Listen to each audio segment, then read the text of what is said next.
many of you have said or heard people say, I have a hard time saying no? Anybody here? Okay, a few honest people. There you go. Or conversely, I always say yes. When I was in high school, I decided to say yes to being a cook at a retreat. The very first morning, I was so excited to make some fluffy, delicious pancakes for the participants. Problem was, I was a little over-organized, and I finished about 15 minutes before breakfast. I decided to put them in the oven because I wanted them to be delicious and warm when I fed them to the people. 15 minutes later, I took them out, my gift of love and food, and they had gone from this size to this size. I learned one of many lessons that day, which is that ovens dry things out, at least pancakes. Right. And I thought, thank goodness for butter and syrup. It was one of many lessons in life, which is that yes and no are flip sides of the same coin. As a life coach, many times I am working with my clients to leave their mark. And one of the things that I have to work with them on is to understand that when they say yes to something, they have to look at what they might be unconsciously saying no to. Imagine, if you will, that life is like a many-coursed meal that happens all day long. Perhaps you have a creative project marinating in the refrigerator.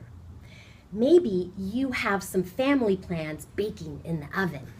And on the stovetop, you have many pots, which could be your livelihood, your community activities, your exercise, your recreation.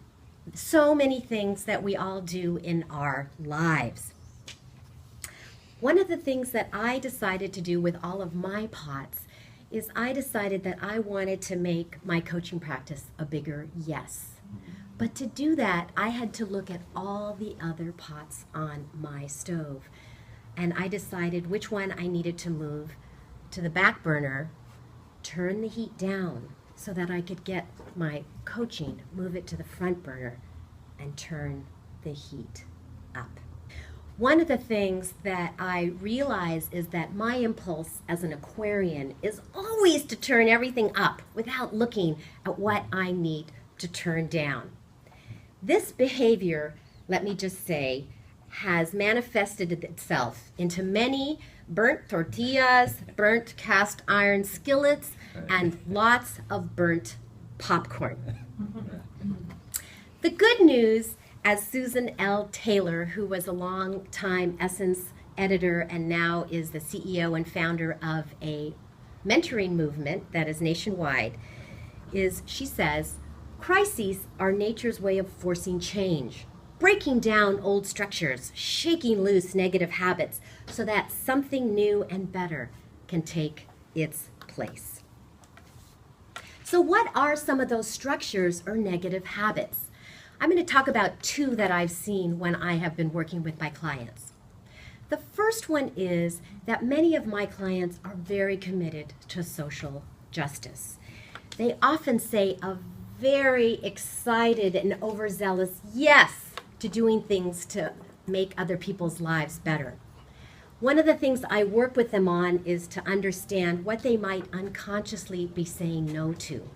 And often it's their own self-care. And the joy that they might have brought to the work often gets smaller and smaller. Once they're able to see some of that, they're able to see how they can put themselves back into the mix. Lena Horne, who is an actress, singer, and civil rights activist, said, "It's not the load that breaks you down, it's the way you carry it." I want to end with two questions that I said I would like you to think about for your own lives. The first one is, what negative habits or old structures might you be saying yes to that have not served you in your life? And the second is, what are you saying no to that might bring you more joy and therefore more joy to the people that you touch in your lives.